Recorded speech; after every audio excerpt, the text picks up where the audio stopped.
Nascer, morrer, renascer ainda e progredir continuamente.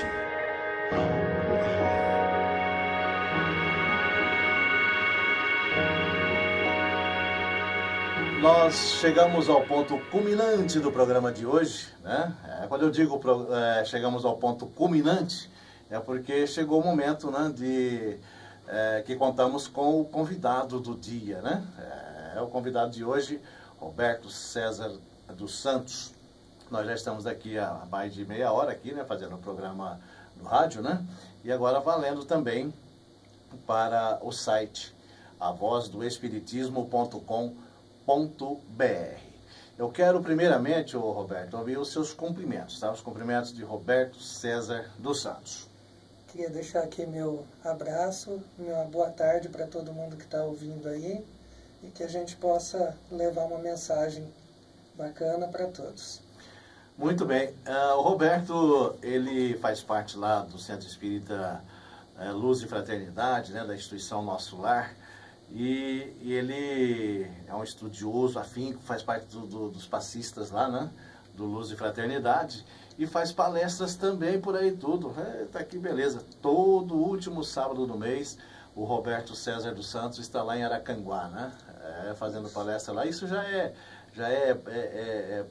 marca registrada já, né? Só quando acontece de ter algum palestrante de fora, né? Que às vezes coincide da pessoa vir aqui em Araçatuba no final de semana e dá certo para ele lá em Aracanguá, né? Aí você faz num sábado antes, é isso? Isso. E faz esse, né, remanejamento. Mas todo último sábado do mês, Roberto César dos Santos, nosso amigo, está lá em Santo Antônio do Aracanguá, fazendo palestra. Já fez palestra em Bilac também, várias cidades aqui da região, né? Bilac, Buritama. Bilac, Buritama e tal, e aqui também em Araçatuba, né? Roberto César dos Santos. Eu pedi para você abordar um tema aqui conosco, né? Roberto, aborda um tema lá com a gente e tal. Não pode ser Cartas de uma Morte? Falei, vixe, claro que pode, né? Fazendo parte do projeto Revivecer, né? Projeto Revivecer Chico Xavier. Eu não sei se você vai falar sobre isso, né, sobre o projeto. Vai, então eu não vou antecipar nada, não. Vamos deixar então os microfones do programa Voz do Espiritismo para que você aborde o assunto, então, o livro de Chico Xavier, Cartas de uma Morta. Boa tarde novamente. Achei interessante esse livro quando nos apresentaram o projeto numa reunião. Eu gostei bastante porque é uma oportunidade única da gente levar para o público em geral os aspectos da vida do Chico, não só os aspectos da vida, como ele viveu, mas também as suas obras. Obras essas muitas vezes esquecidas, elas estão nas estantes e as pessoas não se preocupam muito em estar lendo, em estar acompanhando, ou principalmente, que é o mais importante que a doutrina espírita preza, é a questão do estudo. O projeto Revivecer, ele tem esta oportunidade da gente poder estudar as obras que o Chico nos trouxe através da sua psicografia. E eu escolhi exatamente esse livro, Cartas de uma Morta, por causa de alguns comentários que eu ouvi a respeito. Principalmente no que tange a questão do conhecimento que ele nos proporciona. Para você ter uma ideia, Nelson, o livro é recomendado pelo Chico para ser lido antes do Nosso Lar. Antes do Nosso Lar, inclusive. Exatamente. Por quê? Porque ele traz uma série de informações muito preciosas e muito interessantes a respeito. Então, esse projeto eu trouxe esse livro, ele também é o segundo livro que o Chico psicografou, depois do Parnaso, que foi em 1932, ele psicografou esse livro em 1935, então é o segundo livro. Então eu achei muito interessante e gostei muito de poder levar esse conhecimento, principalmente de poder estudar, né, também, que é o mais importante, é o mais interessante de tudo isso. Então, vamos lembrar aqui, né, os nossos ouvintes, sempre temos novos ouvintes, e ouvintes novos, né?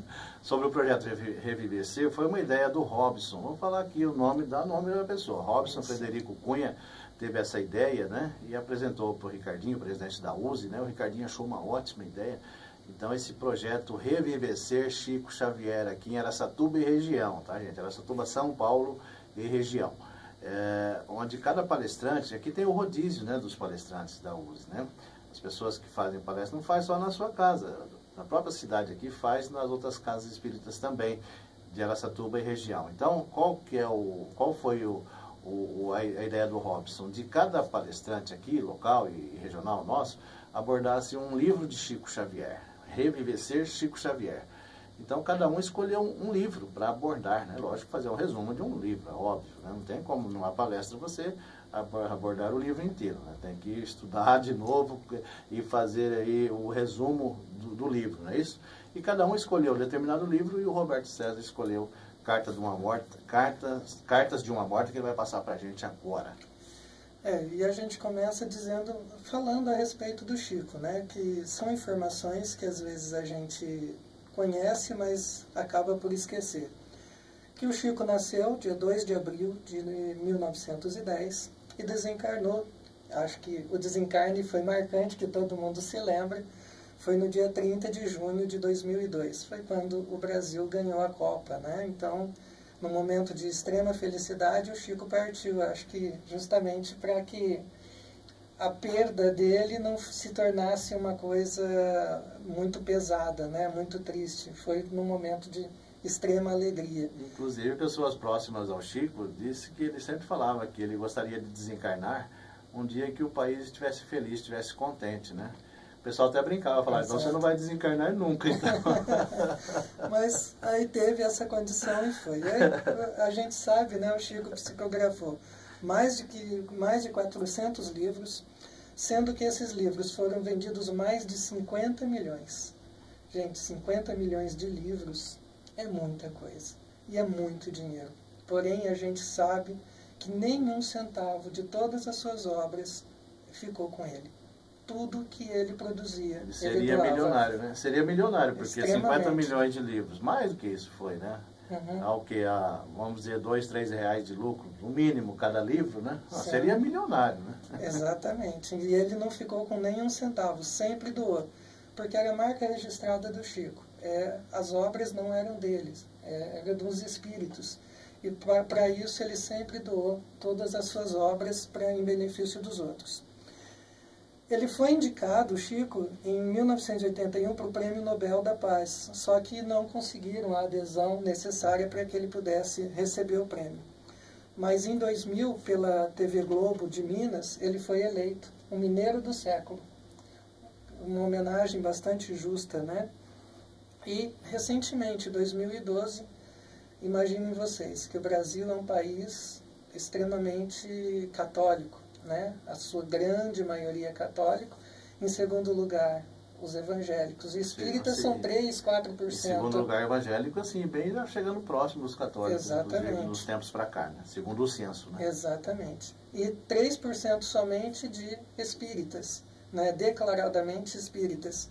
E num país desse tamanho, com essa proporção, o Chico, um espírita, ele se consagrou o brasileiro de todos os tempos. Eu me lembro daqueles programas, né, que apresentavam, que eram eliminados e tal coisa, quando chegou o Chico com a irmã Dulce, eu pensei, agora nós perdemos.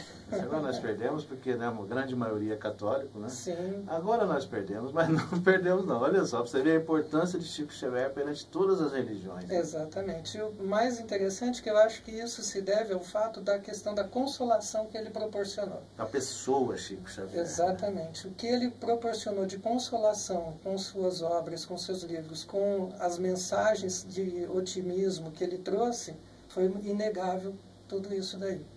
E aí a gente vai falar do espírito que trouxe esse livro, né? Que nada mais, nada menos do que a Dona Maria João de Deus, que enquanto em vida foi a mãe do Chico Xavier, né? Que desencarnou dia 29 de setembro de 1915, quando o Chico contava então com 5 anos de idade. Filha de Dona Francelina, interessante que Dona Francelina era uma lavadeira, ela é filha de mãe solteira, né, a Dona Maria João de Deus, e interessante que esse sobrenome é porque o pai não queria assumir, e ela nasceu no Hospital João de Deus, então deram um nome para ela de Maria João de Deus por conta disso. E ela, interessante essa questão, porque a Dona Maria João de Deus, ela coloca de uma forma bastante interessante para o Chico, para que ele não ficasse com medo, porque ela iria dormir, ela não iria morrer, né? Então, interessante essa condição que ela coloca. E, posteriormente, ela sempre está aparecendo para o Chico e sempre consolando, sempre conversando com ele a respeito. E mais interessante, ele deixa uma mensagem, né? Que esse livro ele foi psicografado em 1935 e publicado em 1936.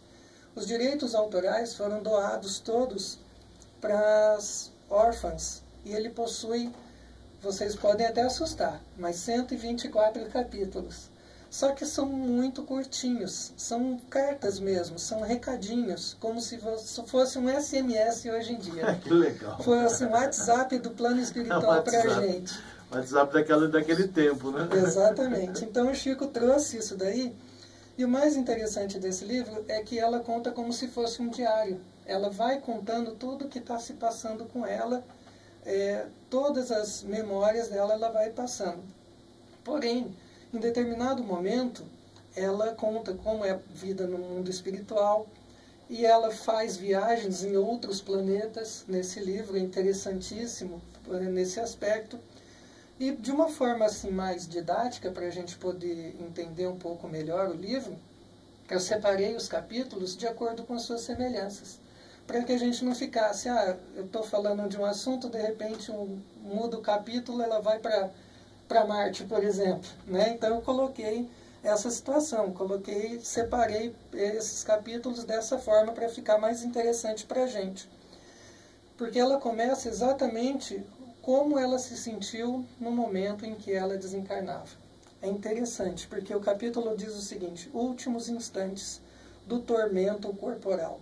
Tormento corporal, porque a Dona Maria João de Deus, ela desencarnou em um processo de doença extremamente doloroso, bastante grave mesmo. Ela sentia dores alucinantes. Porém, ela fala, né, que dias amargos e dolorosos, mágoa pela separação da família. O mais interessante é isso, ela estava se sentindo com bastante dor, mas principalmente ela estava magoada porque ia deixar os filhos. É interessante essa condição, né, humana. A gente se apega a todas essas situações e a gente se esquece, muitas vezes, que nada nos pertence. Mesmo ela sendo, no caso, um espírito já com uma boa evolução, no caso, né? Sim. Mesmo assim, né? Imagina as pessoas, os espíritos menos evoluídos. Né? Exatamente. Então, essa questão... Nós, né? Nós, exatamente. E mais interessante disso, né, é essa questão dela, esse apego à questão da família. E eu me preocupo muito com isso porque a gente se apega tanto às questões materiais, se esquece, né, que nós não levamos nem o corpo quando a gente desencarna, que a gente deixa lá no caixão, lá no cemitério, vamos assim dizer. Vamos virar pozinho, né? Exatamente. Então a gente não... E eu também falo isso brincando, mas caixão não tem gaveta, né? Mais ou menos assim. Então essa questão que ela coloca do tormento, do sofrimento pela qual ela está passando, ela está sentindo muita dor. Ela está sentindo desespero, mas principalmente o desespero de estar perdendo os laços familiares. Isso que é o mais interessante. A Dona Maria João de Deus era católica. Então ela sabia que existia vida após a morte. Só que ela tinha medo para onde que ela iria. Isso que é interessantíssimo, essa questão dela, né, essa situação. E ela conta que no momento em que ela estava nesse processo, que ela já tinha desencarnado, ela via o corpo, ela tentava falar, não conseguia, ela tentava se manifestar de alguma forma, não conseguia, mas ela percebia o carinho com que as pessoas tocaram o corpo dela para trocá-la, para poder arrumar os despojos dela na situação do velório, e ela acompanha todo esse processo. Então é uma questão assim interessante, ela trazendo essas notícias, essas informações. Ela querendo abraçar os filhos, de certa forma os abraçava, só que eles não sentiam, somente um, né, percebia essa situação, e a gente sabe quem que é esse um. E nesse momento em que ela sai, que ela desencarna, ela começa a ficar na erraticidade, como assim Kardec coloca. E o mais curioso, ela desencarnou em setembro. Ela só foi conseguir concatenar algumas ideias, só foi conseguir desenvolver algum pensamento mais linear, construir um pensamento realmente, a partir de novembro. Ou seja, ela ficou setembro, outubro, e uma parte de novembro ela ficou perdida no espaço, sem saber o que fazer, de que forma agir. Foi então que dia 2 de novembro de 1915 que ela simplesmente foi numa igreja, foi orar, foi rezar, né? E lá chegando ela se deparou com uma cena interessante. Várias pessoas na mesma situação que ela, que estavam ali na situação de desencarnados, que estavam perdidos. Então, ela fala que nesse momento em que ela conseguiu fazer uma prece, em que ela conseguiu fazer uma oração, ela se sentiu como que transportada de ambiente. Ela saiu do lugar onde ela estava, foi para um outro lugar, bem parecido com aquele que ela estava. Era um templo também, só que esse templo ele era uma substância, inclusive ela coloca os móveis de uma substância completamente diferente. E o mais interessante é que nesse momento, no púlpito onde aquelas várias pessoas estavam, no púlpito começa a se materializar um ser espiritual. E esse ser espiritual, nimbado de intensa luz, começa a exortá-los, aqueles que lá estavam, para que eles pudessem segui-lo, porque já tinha desencarnado, então eles precisavam continuar suas vidas, continuar o seu caminho, continuar a sua vida, em que eles deviam se desligar daquele momento, daquela situação.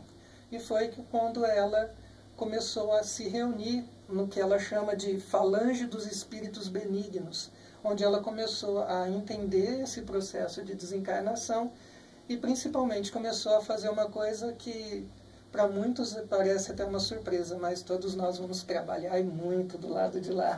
Não para aqui não. Porque ele morreu, descansou, então pode esquecer. Pode né? esquecer. Depois que desencarnar com aquela doença e tal, e que ficar melhorzinho, vamos vai trabalhar. trabalhar. Vamos arregaçar as mangas Ele e ficar trabalhar. sentado nas luvinhas lá não, né? Tocando harpa principalmente. Primeiro porque eu não sei nem tocar harpa, né? Então não adianta.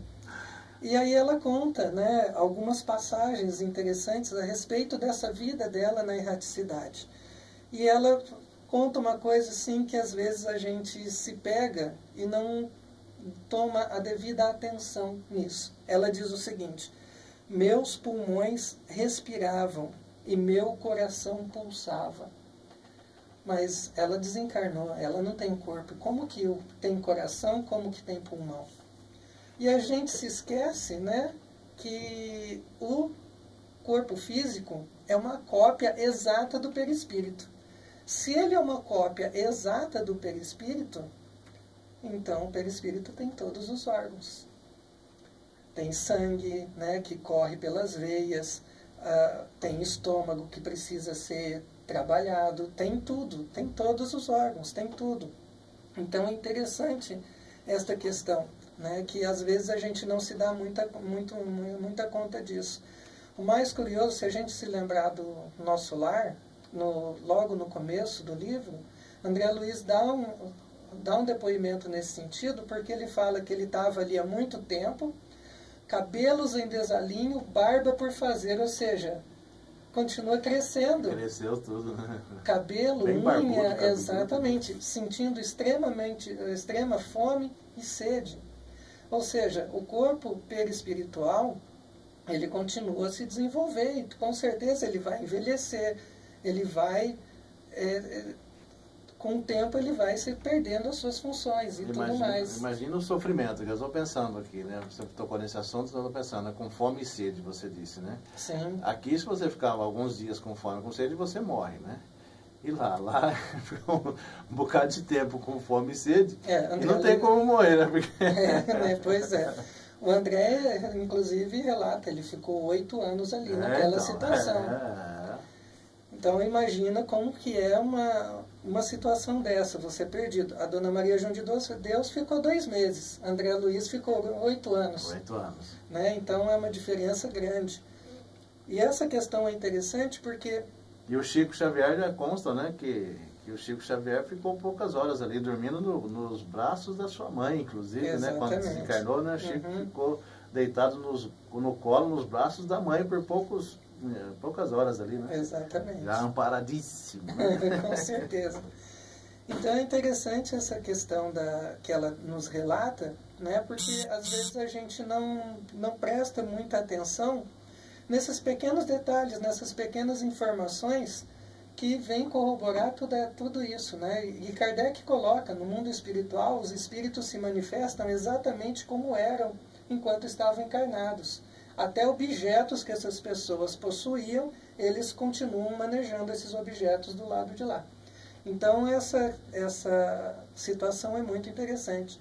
Porém, a Dona Maria João de Deus, ela estava triste, porque ela já estava no plano espiritual há algum tempo e ninguém veio recepcioná-la, né? Ela estava meio assim, acabrunhada com a situação, e ela pede um auxílio, né? Até que... Se bem, né, que, Roberto, ela era católica, né? Isso. Ela não tinha centros espíritas, assim, naquele tempo, 1915, né? Isso. Ela era católica, né? Ela era uma pessoa boa, né? Bondosa, Sim, e tal, sim. foi amparada, tudo, mas ela não tinha, só se fosse conhecimento anterior, né? Sobre a vida espiritual. Exatamente. E é isso que é interessante na questão da Dona Maria João de Deus, porque por ser uma pessoa boa, né, então ela teve todo o amparo que ela precisou nesses momentos. Mas e cadê esses familiares? Cadê esse pessoal que já tinha vindo antes dela, né? Mas eis que em determinado momento ela conta que Dona Francelina toca ali o ombro, fala: "Ô, minha filha", e ela diz o seguinte: "Maria, estás fatigada pelas emoções consecutivas. Vem descansar um pouco ao meu lado, aqui, filha, junto do meu coração."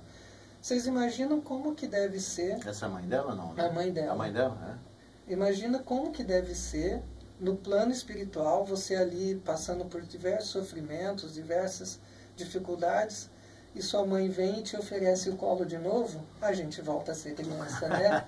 E essa é uma das belezas que a doutrina espírita nos proporciona, a possibilidade da gente saber que a gente não vai se perder daquelas pessoas com as quais a gente se relacionou, e que eles estão sempre ali presentes, nos ajudando em todos os momentos, em todas as situações que a gente precisar. Então ela coloca nesse capítulo, né, minha mãe, a grande consolação. E quem não gostaria, né, de ter do lado de lá, nos recepcionando a nossa mãe, né, nos auxiliando nesses momentos de grande transição. E como eu estava falando, a Dona Maria João de Deus, ela conta todo o processo pelo qual os espíritos passam quando desencarnam. E ela faz uma colocação interessantíssima: a ilusória nutrição dos espíritos. Porque o espírito, na verdade, ele não precisaria se alimentar quando ele desencarna. Porém, isso é fruto da nossa concepção, do nosso dia a dia. Muita gente come para viver, mas uma grande maioria vive para comer, né? Então, a gente cria esses hábitos. E quando a gente chega do lado de lá, esses hábitos estão presentes nas nossas vidas. Portanto, isso continua do lado de lá. Interessante que ela fala que o pensamento no plano espiritual, ele é tudo, ele permeia tudo. Então, se a gente tiver um pensamento tranquilo, a gente não vai estar precisando tanto se alimentar quanto outros que ainda estão em desalinho, incomodados com isso. O espírito, quanto mais evoluído, menos alimentação assim ele precisa, ele necessita, né? Exato. Chega um ponto que mais é energia cósmica universal mesmo, né? Sim. Geraldinho, o amigo do Chico, uma vez perguntou para ele: Chico, mas por que a gente tem que ir no banheiro? É uma coisa tão chata essa, né? Aí o Chico riu, né, achou interessante essa situação, mas ele falou: olha, Geraldinho, eu também acho, mas sabia que numa esfera mais evoluída os espíritos só eliminam aquilo que não lhe cabe através de líquidos? Ou seja, não precisa mais a outra parte? E mais evoluídos ainda, como eles só se alimentam de luz, eles só eliminam luz. Né? Interessante. Ou seja, a gente está bem numa situação... Tão longe, né? Longe, distante, bastante distante. E a Dona Maria João de Deus, nessa questão da alimentação, ela coloca a respeito dos doentes. Quando a pessoa desencarna, ela continua ainda convalescendo, ela continua ainda precisando de cuidados médicos, porque aquilo, como eu disse, o pensamento que gerou todo aquele problema, toda aquela disfunção no organismo, ele permanece, porque é o pensamento que está gerando tudo aquilo. Então as pessoas precisam, no plano espiritual, de situações que possam convergir para uma semelhança ao que eles tinham aqui. Por isso que existem cidades, existem hospitais, existe uma série de situações lá. E ela diz o seguinte: surpreendida, vinha saber que os preparativos se destinavam aos recém-desencarnados da última guerra, porque ela fala a respeito disso também. Ou seja, eles prepararam um ambiente para que aqueles desencarnados ali da guerra pudessem se acomodar e continuarem a sua vida ali, como se eles estivessem num tratamento, num hospital, até que eles pudessem ser alertados: ó, você já não está mais no mundo físico, vocês já desencarnaram. Primeiro era preciso dar esse acolhimento, essa atenção, para que depois eles pudessem ser advertidos quanto a isso, quanto a essa situação deles. E essa guerra, no caso, de 1914 ou 18, será? Porque não, é a segunda. É a segunda. Ela é a segunda, da Segunda Guerra Mundial? Segunda Guerra Mundial, exatamente. Não, mas aí no caso, acho que não, né, Roberto? Ele escreveu esse livro em 1935, da primeira, né? Exato. 1918, então, isso. Né? 18, Porque ela comenta, inclusive, depois a situação do mundo de regeneração, e ela fala que vão existir algumas situações difíceis. Porque ela desencarnou em 15, 1915, né? 1915, exatamente. A Primeira Guerra foi em 1918, né? Exatamente. E o livro foi escrito em 1935, exatamente. É isso? Então foi a Primeira Guerra. Primeira Guerra, exatamente. E aí ela fala a respeito dessa situação que é gerada por esses conflitos, a população de pessoas que estão ao redor do nosso planeta em extrema dificuldade, em extrema penúria. E ela vai visitar esses lugares e ela vê uma situação assim bastante triste, bastante desoladora, desconfortável mesmo, onde as pessoas, inclusive instituições, são criadas para fazer o mal. Né? E ela já conta isso no livro, nesse livro. Como disse, em capítulos curtos, ela já conta isso no livro.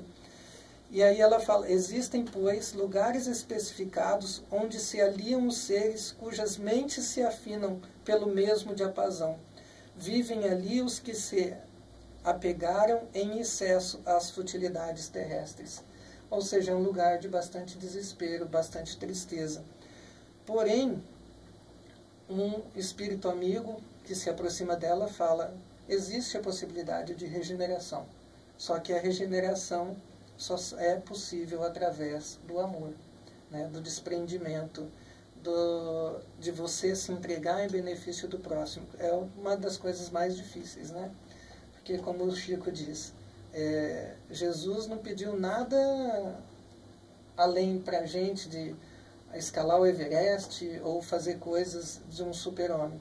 Pediu só que a gente amasse o próximo como a si mesmo. E a gente ainda não consegue nem se amar direito, né? Mas essa regeneração, ela é possível somente nessa situação, onde as pessoas possam verdadeiramente se amar. E toda essa população que fica em volta aqui do nosso planeta, né, da Terra, ela fala que eles só conseguem influenciar os encarnados pelo pensamento. A única forma que eles têm de nos ferir, de nos machucar, de nos maltratar e tudo mais. Porém, só vai quem quer, né? Nós somos nós que fazemos as nossas escolhas. Essa influência a gente deixa que ela aconteça ou não. Então essa é a situação que ela coloca, de que essas influências, elas acontecem. Porém, é nossa responsabilidade atendê-las, acolhê-las em nosso coração ou não. E em determinado momento, a Dona Maria João de Deus, trabalhando lá no plano espiritual, isso é interessantíssimo, inclusive, ela fala que ela está aprendendo a lidar com algumas coisas. E nesse momento, ela consegue enxergar, inclusive, pontos de luz saindo da terra em direção ao céu, como se fossem preces. né? E ela vê isso e fica deslumbrada com tudo isso. Porém, tem uma que chama a atenção dela. E ela vai ao encontro dessa luz especificamente. E quando ela vê uma mãe com os filhos no braço, pedindo ajuda, porque ela não tinha condições de cuidar direito dele, né? Que Deus pudesse ampará-la. E ela se compadece daquilo e transmite, passe, umas energias para essa mãe. Depois que essa mãe termina de fazer suas preces, termina de fazer suas orações, a mãe olha para o céu e se sente renovada. Então, ela mostra essa questão do poder da prece. Todos nós somos atendidos, né? E só que a gente, às vezes, quer que seja feita a nossa vontade. E na hora, né? No momento, e no momento. E a gente, né, precisa entender que Deus faz aquilo, faz o que a gente precisa, não o que a gente quer, para todos nós. Então ela faz essa colocação a respeito dessa prece, né? Que a prece, ela encontra pessoas dispostas a nos ajudar e nós recebemos sempre. Só que a gente tem que começar a entender que a gente recebe aquilo que a gente realmente precisa. Então é interessantíssimo isso. A questão do plano espiritual, que é o mais interessante que a Dona Maria João de Deus coloca, é que a Terra seria como um centro, como se fosse uma cebola. Quando você corta a cebola não tem um monte de camadinha? A Terra seria o centro. E existe o plano espiritual em várias esferas. E ela comenta, inclusive, que agora que ela estava conseguindo passar para a segunda esfera. E que o governador daquela esfera, para vocês terem uma ideia, Aulus, né, que está nos livros do André Luiz, em algumas obras dele. E ela coloca que o plano espiritual, ele tem animais, tem plantas, tem tudo que nós temos aqui, só que numa condição muito mais bonita, muito melhor do que aquela que a gente encontra aqui. Depende do local que tiver lá. Exatamente. Existem locais lá horríveis, né, Roberto? Exatamente. Né? Situações desagradabilíssimas. E ela fala, nesse momento, a respeito da necessidade que existe da difusão das verdades espíritas, ou seja, aquilo que o conhecimento espírita proporciona às pessoas. Por quê? Porque quando as pessoas têm esse conhecimento, quando elas desencarnam, elas estão um pouco mais preparadas para o que vier, para o que vai acontecer no seu mundo a partir daquele momento. Então, a partir do momento que essas verdades espirituais elas são apresentadas, as pessoas vão ter uma condição muito melhor ao desencarnar. Isso eu achei fantástico. Ou seja, a necessidade dessa difusão. E se a gente observar, o mundo caminha na direção desse conhecimento, da divulgação desse conhecimento de uma forma muito mais profunda, muito mais abrangente a todos nós. E Dona Maria João de Deus, o mais interessante é que ela é uma pessoa curiosa, extremamente curiosa. E ela teve uma vontade de saber onde que era a Terra, porque ela não conseguia. Um lugar onde ela estava, ela não enxergava a Terra. E aí que o mentor espiritual dela fala para ela, olha, tá vendo aquele pontinho escuro ali? Aí ela fala, nossa, não é estranho mesmo. Ele fala, pois é, lá é a Terra. Aquele ponto escuro que você está vendo são, na verdade, os pensamentos das pessoas perturbadas que geram todo aquele conflito, toda aquela situação desagradável que você está vendo. E por conta disso, por conta dessa situação, nesse mundo espiritual, e essa curiosidade, a Dona Maria João de Deus tinha muita vontade de conhecer outros planetas, outros lugares. E o planeta que ela gostaria muito de conhecer era o planeta Saturno, por causa dos seus anéis. E ela pede, num determinado momento, para poder fazer essa viagem. E ela realmente vai com esse mentor espiritual e vai lá para Saturno. Lá ela encontra o quê? O solo, quando ela pisa, como se fosse uma massa de gelo, ela conta para a gente. O sol ela percebe bem distante, com um novelo de lã assim azulada. Ela conta também que existem habitações, casas, e essas habitações, essas casas são bastante coloridas. Ela fala também da vegetação que existe em Saturno, e a vegetação, inclusive, ela tem um tom azulado, ou seja, não tem a clorofila, o verde que nós conhecemos aqui. E os seres que lá habitam, ela fala que são seres feios, mas não tão feios, né? E que eles possuem, inclusive, uma membrana para facilitar a sua volitação. Lá impera ainda a questão da família, ou seja, eles vivem em seios familiares. É interessante, né, essa questão. A mediunidade atinge a todos os seres, ou seja, a mediunidade ali, ela flui para todos. Eles ainda se utilizam da matemática e das ciências. Na matemática, inclusive, segundo o espírito amigo, ele fala que eles têm condições de calcular exatamente onde cada astro do sistema solar está naquele momento. E fazem isso sem precisar de nenhum aparelho, de nada. Eles não amontoam riquezas, porque eles sabem que naquele ambiente as doenças não existem, né? Então eles conseguem levar uma vida um pouco mais tranquila, um pouco mais serena nesse sentido. Em determinado momento, porque lá o dia dura 10 horas aproximadamente, no finalzinho da tarde, ela se depara com uma situação. Ela vê um mar, né, de Saturno, onde a água ela tem um tom rosa, e num lugar ela observa um pequeno monte, e nesse monte um palácio com torres extremamente altas. E nesse lugar ela também consegue ver vários seres ali estavam, que ela chama de saturninos. Os saturninos ali reunidos naquele ambiente, naquele momento, e eles começam a fazer preces, fazer oração.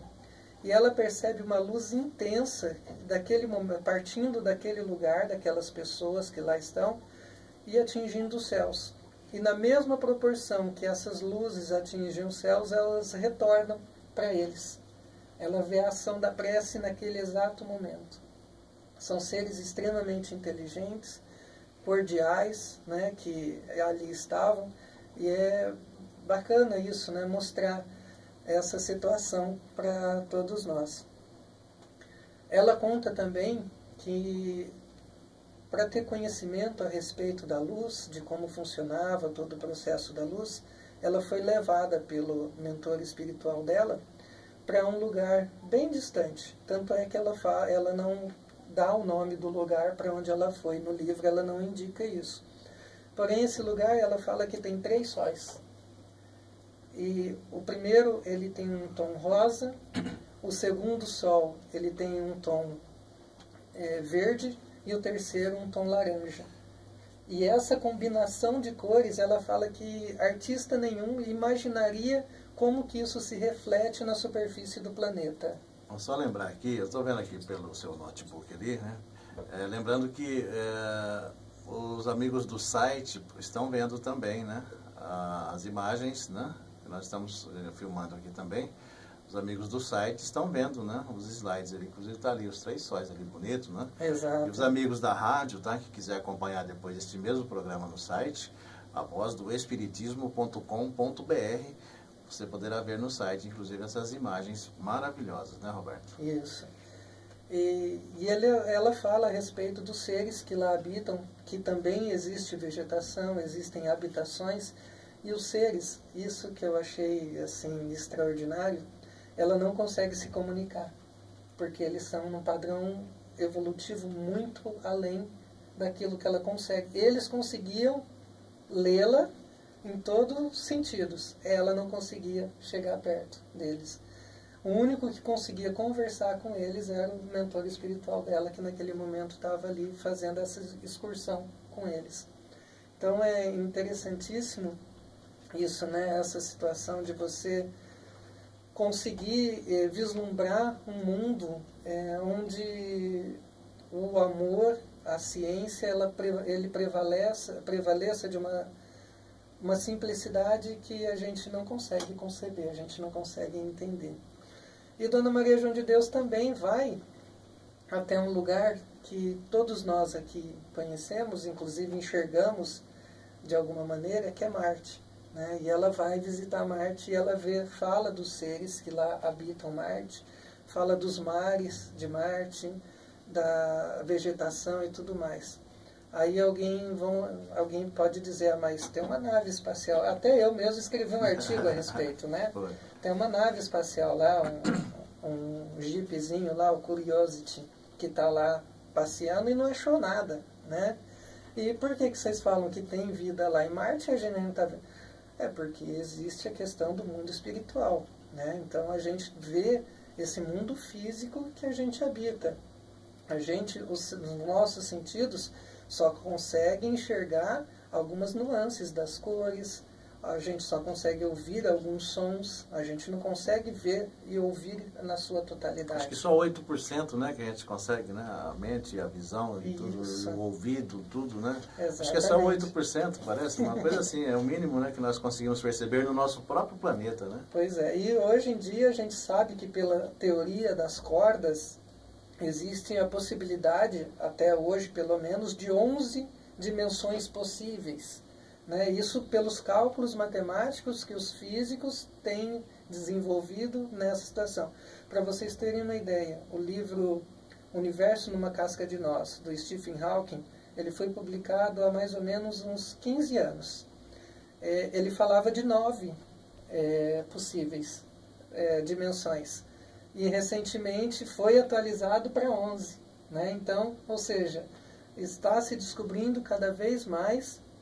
Hoje existem pesquisas nessa área, né, da física, onde os pesquisadores estão procurando a partícula de Deus, né, vamos assim dizer, que é o nome que inclusive que eles deram por conta disso. Inclusive um robozinho lá que pousou no cometa lá, né? Exatamente. Isso é coisa recente, foi dessa semana aqui agora, essa né? semana. E foi uma festa lá na Europa, né? Poxa, Isso. conseguiu, né? A pessoa conseguir pousar um robozinho do tamanho de uma máquina de lavar, segundo a televisão, informação, um robozinho do tamanho de uma máquina de lavar, pousar num cometa a 125 mil quilômetros por hora. Isso. Então, e pousou, segundo as informações, né? Da agência espacial lá, europeia lá, né? Conseguiu pousar lá e está captando coisas e mandando desse planeta, hein? Não sei quantos milhares de quilômetros de distância, né? Exatamente. Então a gente, às vezes, a gente não às vezes a gente se surpreende com essas informações, só que coisas do nosso dia a dia, a gente às vezes passa batido.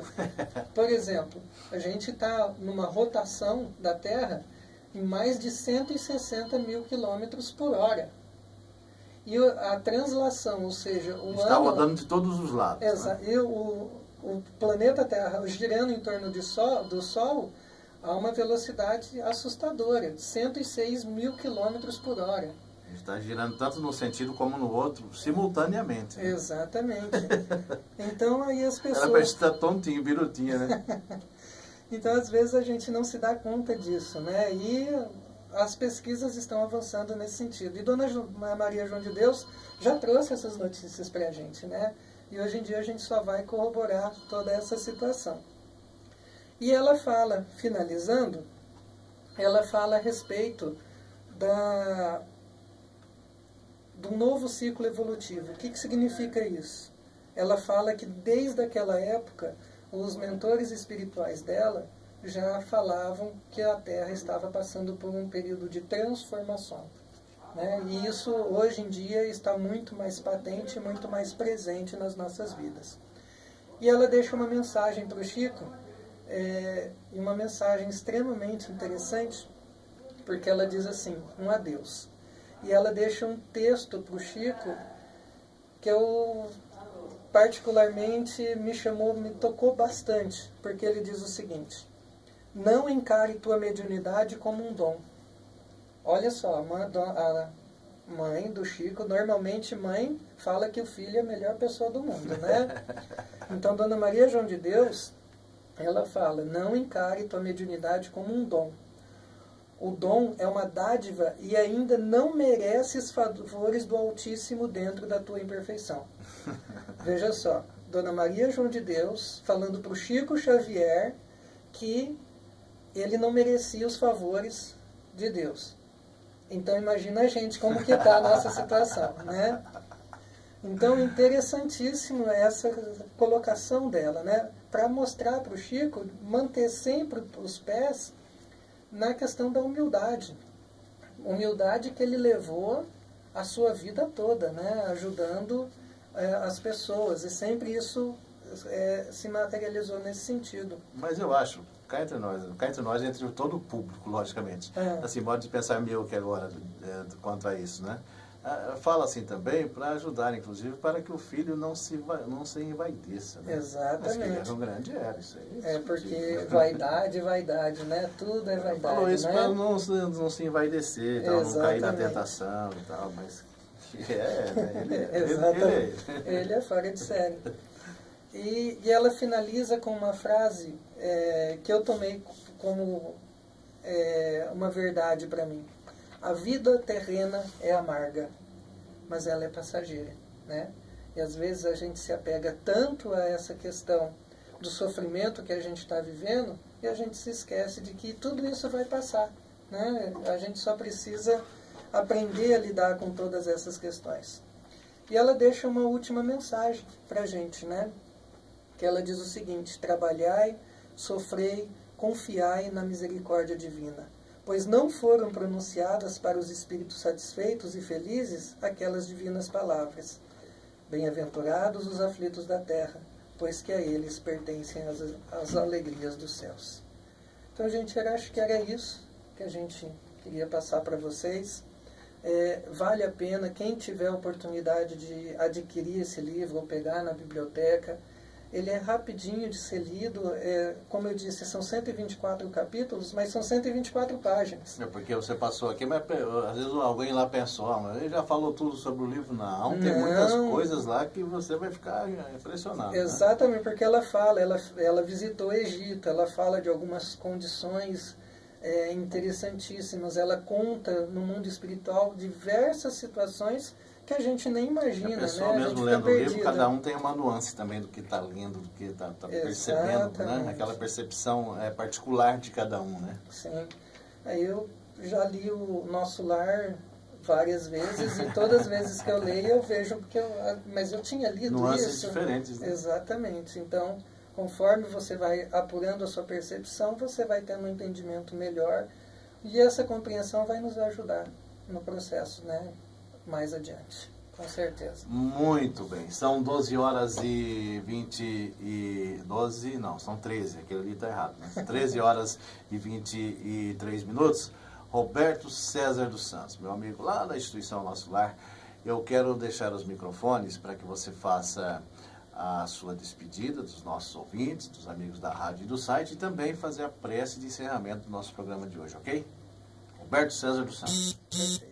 Eu queria agradecer pela atenção de todos e rogar a Jesus que possa nos amparar, nos proteger e cuidar de todos nós, mas que também nós possamos fazer a nossa parte, alimentando-nos desses recursos maravilhosos que a doutrina espírita nos oferece, através do conhecimento que ela nos favorece, ajudando-nos a enfrentar todos os problemas, todos os dissabores, e que não são poucos na nossa existência, mas que tudo isso tem um objetivo e todos nós vamos superar.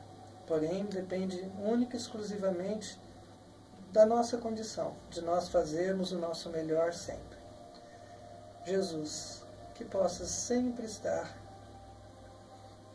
ao nosso lado, orientando-nos, cuidando de cada um de nós, soprando em nossos ouvidos palavras de paz, de esperança e de amor, concitando-nos sempre a dedicar ao próximo toda a atenção, todo o desejo de fazer o bem, de fazer o melhor, por todos. Lembrando que amar é indispensável a todos nós. Obrigado, Senhor, por estar presente em nossas vidas que tua luz nos favoreça e nos ilumine, agora e sempre. Que assim seja. Que assim seja.